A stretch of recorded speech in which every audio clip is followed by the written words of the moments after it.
Palantir at $165. Just stop, guys, for a second and let that number sink in. While many analysts at RBC were warning about valuation concerns at 25 bucks, Palantir just executed one of the most explosive runs in software history. We're talking about 550% gain from the lows. 550%, guys. Here is the question that should be keeping you up at night if you're holding shares right now. Are we watching the early stages of $500 billion AI juggernaut that's going to dominate enterprise AI for the next decade? Or has the market gotten ahead of itself and we're due for a healthy pullback? Because understanding where we are in this journey is critical to making the right decision with your money. Today, I'm going to break down exactly what driving this rally. It's gonna be full analysis about Palantir, why major institutions continue accumulating even at these levels, the critical technical levels you need to watch, and most importantly, how to think about position sizing and risk management at all-time highs. Because look, if you're sitting on Palantir shares right now, you're sitting on significant gains. The question is how to protect them while staying positioned for continued upside. So let's dive deep into the data, the fundamentals, the technicals, and figure out what's really happening. So why $165? This isn't just momentum or hype. There is genuine fundamental transformation happening in real time. And it all comes down to three letters: AIP, the Artificial Intelligence Platform. Let me give you the number that matters. US commercial revenue exploded 55% year over year last quarter. But here is what's really significant here. It's not just the raw number, it's really the mechanism behind.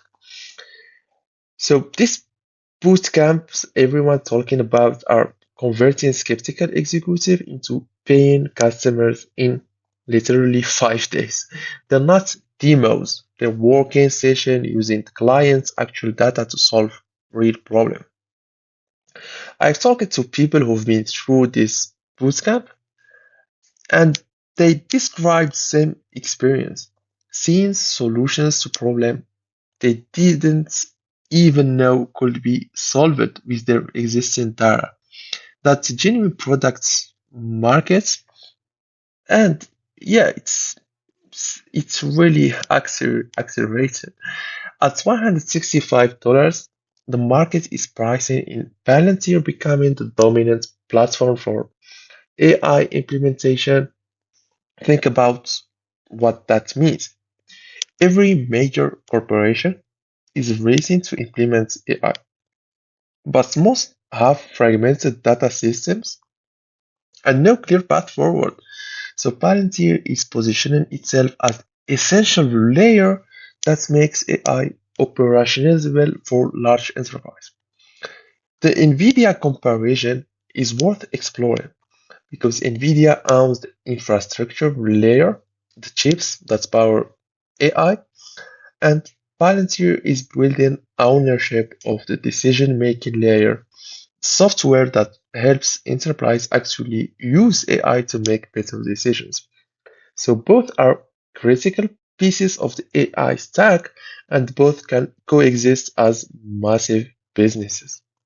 The S&P inclusion back in September fundamentally changed shareholder base. Billions of dollars in index fund buying created institutional ownership that provides support. Vanguard or BlackRock, State Street all have substantial positions now.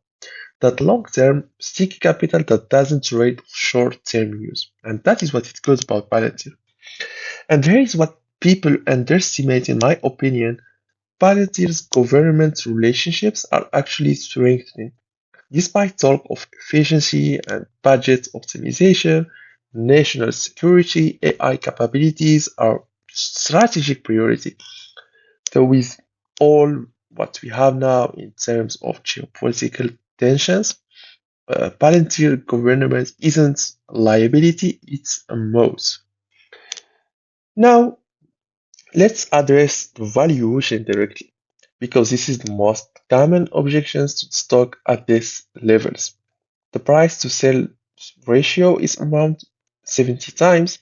That's high by extraordinarily high by traditional software metrics. Microsoft's, if you remember, its rate at about 20 times sell, about 12 to 20 times sell, Google around 6 times. Even NVIDIA, as big AI euphoria, was hitting 30 to 35 times sell.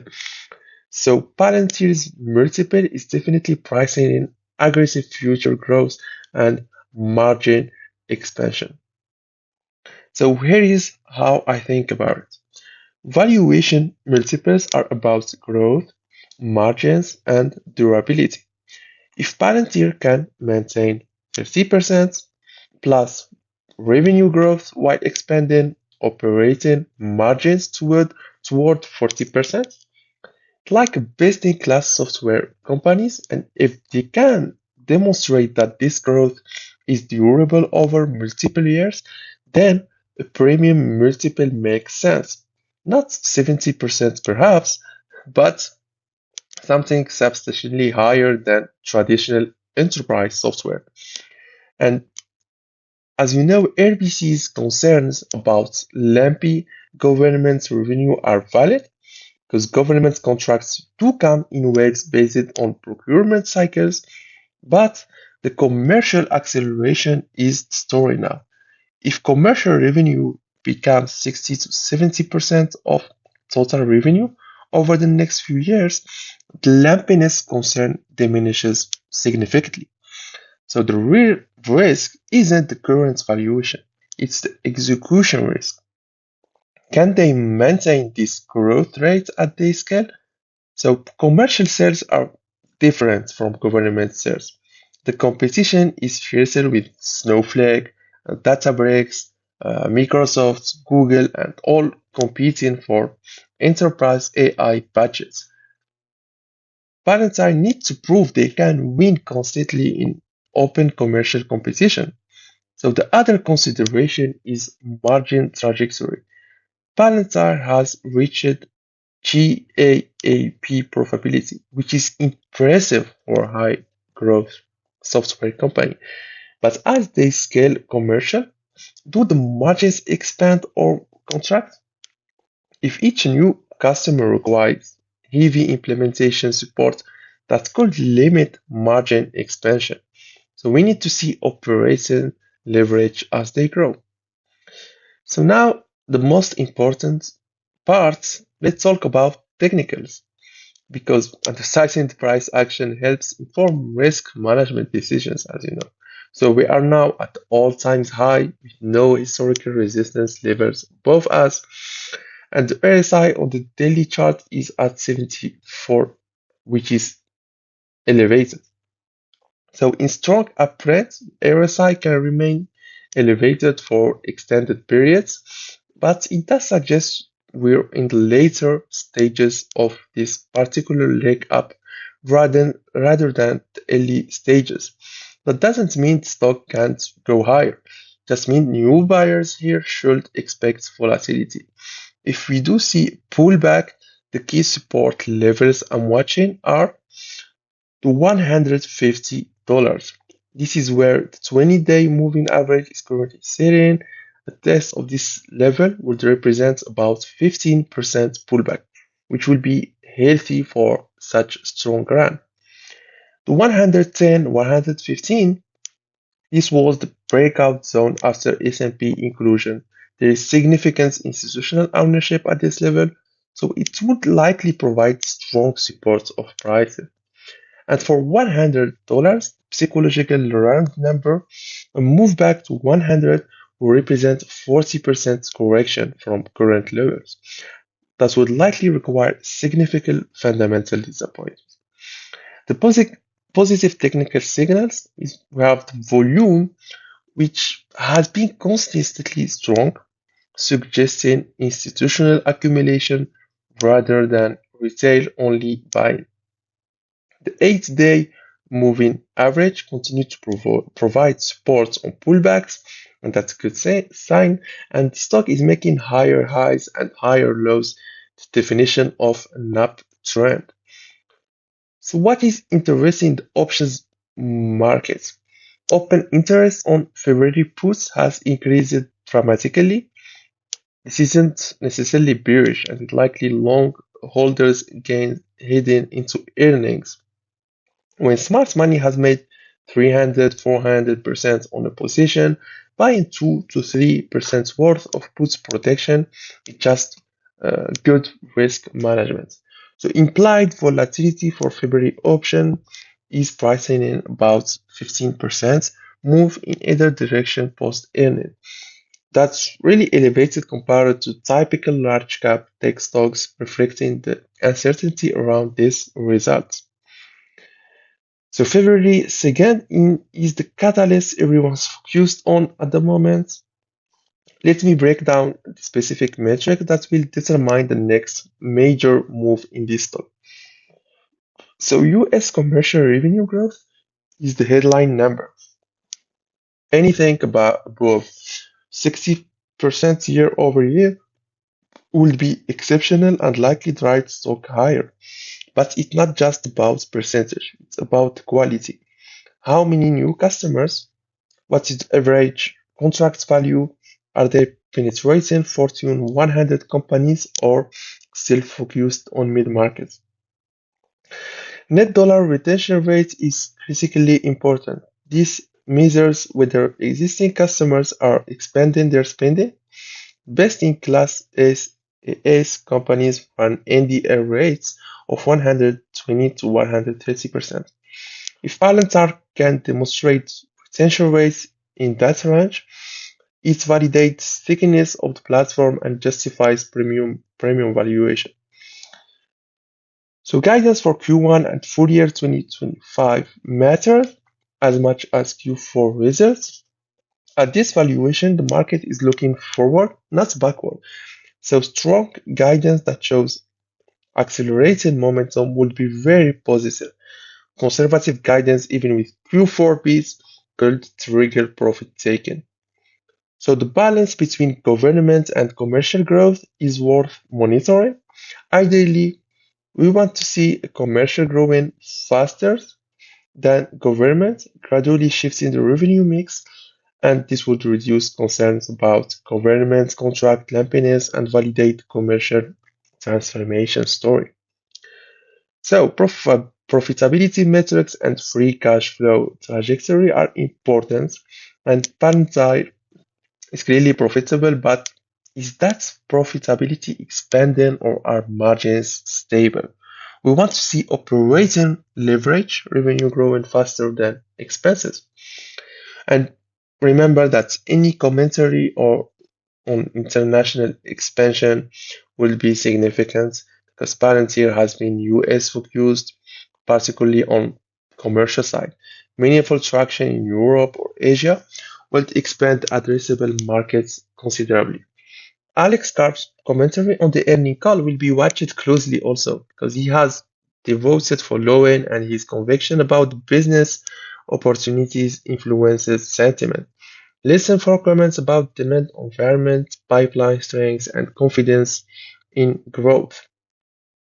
And now let me share how I'm thinking about position management at this level, because I believe this represents a balanced approach to an extended position. I'm not adding to positions at $165.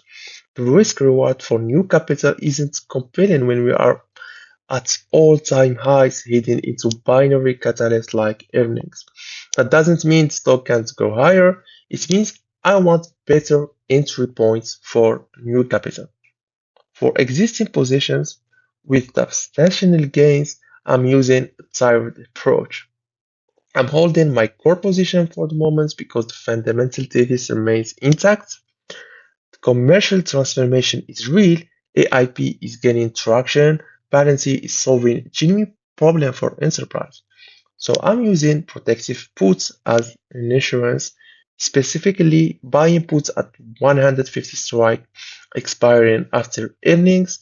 This costs about 3%, I guess, in premium, but provides downside protection if earnings disappoint. If the stock rallies, I lose the premium, but participate in the upside with shares. So if it declines sharply, the puts offset losses. So I'm selectively selling covered calls on portion of the position at strikes 10 to 15% above current levels. This generates income and represents price I'd be comfortable selling shares at. I have clear risk management like this, and if stocks breaks below 140 on significant volume, that would suggest the character of the trend is changing and would warrant reducing exposure. For those looking to enter new position, I suggest waiting for better setup, either wait for earnings and immediate reaction or wait for a pullback to 140, 145 area, which could offer better risk reward for Palantir. If you can't wait and might get exposure, consider using defined risk option strategies that are working rather than buying shares at all-time high. So the key principle is matching position size to conviction and risk tolerance. Don't let FOMO drive decisions, guys, at all time highs. Okay. So I want to conclude like this. So zooming out to the bigger picture, Palantir represents fundamental question about the future of enterprise AI. So that's really important to have in mind. So the execution risk to monitor is whether Palantir can maintain differentiation as larger tech companies build competitive offerings. Microsoft, Google, and Amazon and all have AI ambitions, but Palantir need to prove their platform creates enough value that customers choose them even against bandit offer from cloud provider. And that is why the next 20 months will be telling, and we expect some commercial growth to continue. So I think that Palantir is clearly good value because that was life-changing returns for early investors clearly. And the question now is how to manage this position intelligently going forward. So like I said, I recommend using options to cover some positions, etc. So don't forget to drop your price targets for February 3rd in the comments. What do you think happens after earnings? I want to see some of your analysis and reasoning. And if you want this analysis, if you found this analysis valuable, like and subscribe because I'll be covering this earnings with detailed analysis as the numbers comes out. Thank you guys. Don't forget to like, subscribe. Goodbye.